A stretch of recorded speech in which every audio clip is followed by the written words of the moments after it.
think of. गुड़ नाल wish का मिठा हो सरजीत आई छेती एक मिनट देखी PartyGammon.com. Everyone's playing. Sun, sea, and sand, the royal towers stretching into the sky, backgammon boards being set and played. This can only be the PartyGammon.com Million, where 128 players will be battling it out for a piece of the $1 million prize pool.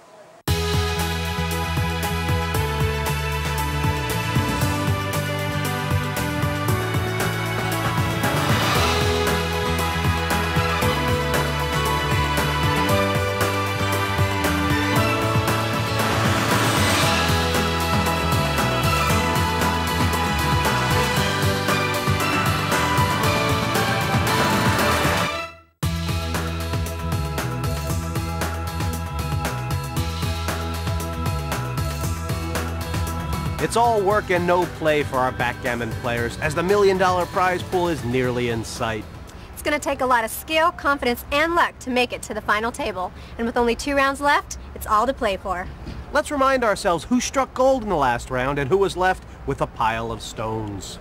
Last time out in the main event, 8 became 4 as our quarterfinalists went nose to nose, eyeball to eyeball over the backgammon boards. Germany's Ralf Jonas brushed aside the Dane Henrik Vai. Another German, Andreas Martens, progressed into the final 4 after he beat USA's Arkady Tsinis. At the feature table, it was an all-Danish affair, and Lasse Madsen, against the odds, proved to be a giant slayer as he took down Sander Liloff, making the semis in a David versus Goliath affair. No such luck for Alex Lehman, as his dream of Bahamas glory ended to man of the moment, Nak Ballard, in the only match where neither player qualified online. Looking at the semi-final draw, could internet qualifier Madsen take another scalp in world number 1 Nak Ballard? The lower half was an all-German affair with the experienced Jonas taking on the up-and-coming Andreas Martens. The prize fund $1 million, the winner taking the lion's share of $600,000 plus. Reigning world champion Vish Jaeger didn't make the knockout stages, but he did have time for a chat on his biggest triumph. Tell me a little bit about that tournament and what it meant to win the World Championship. Yes, I went there. I told my son, if I can win a couple of rounds, I will be happy. And slowly, every day I meant to be the winner. And I came into the finals. After that, you don't believe it. So you have a thing that you think, I'm world champion.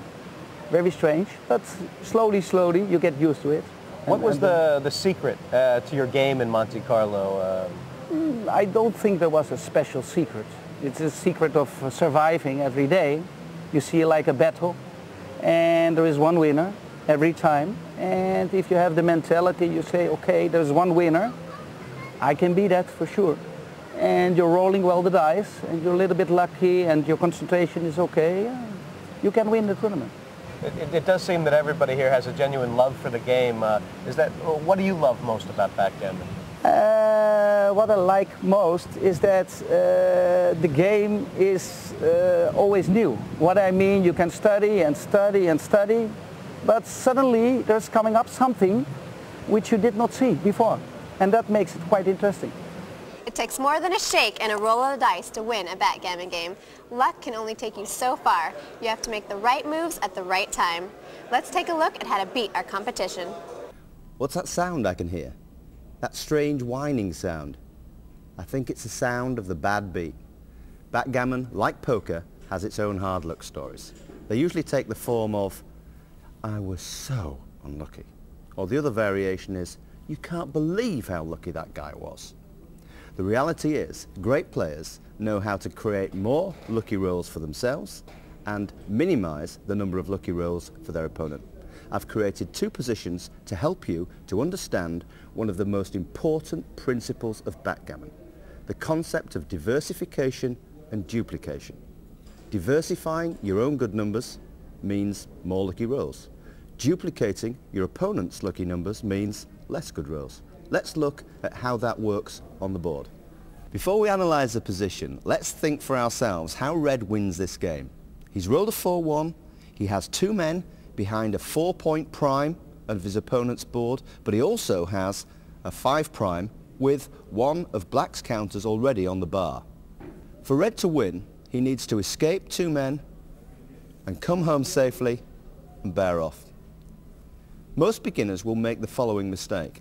They will come in with the 4, 8-4, but then move the 1 from the 24 to the 23, believing that to be safe.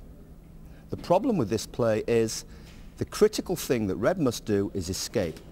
And by playing the 1 here, you reduce the rolls that red escapes from any 6 or a 5 to any 5. The number of rolls that escape will then be 11 instead of 20, almost halving the chances of achieving the single most important thing in that position, escape. In this next example, we're going to look at the principle of duplication. Duplication, as the word implies, means making the good rolls for your opponent the same whenever you can. Red is on the bar and has rolled a 5 and a 1. The 5 is compulsory and must be played there.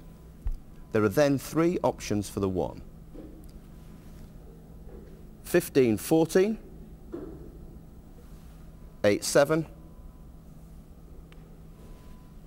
or 5-4. 5-4 is the right play. The reason it's the right play is it's hit with the 3, as is the 10 and the 5. By keeping all of black's good numbers on the 3, we minimize the number of good rolls black can make the following play. That is duplication. I cannot emphasize strongly enough, if you understand diversification and duplication, you will be more lucky more often in your backgammon games.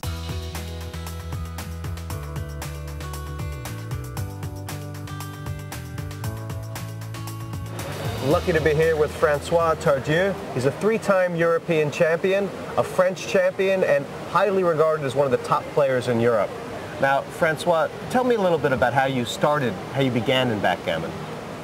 No, actually I'm 40 years old and I started playing games when I was 16 in high school. And actually when I went to university I studied mathematics and statistics applied to finance. So there was some correlation between my studies and the game of backgammon. Because there's some luck involved and some management also.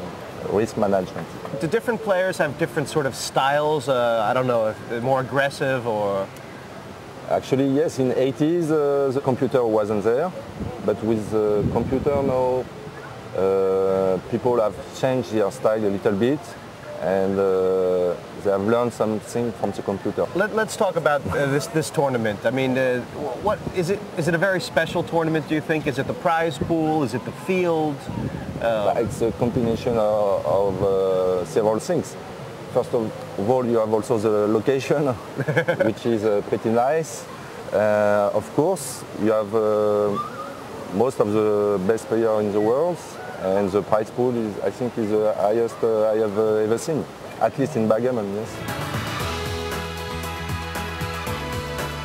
This beautiful resort is a place of fantasy as Atlantis comes alive. It's the perfect setting to crown our PartyGammon.com Million Champion. After the break, we get back to the action as the tournament continues.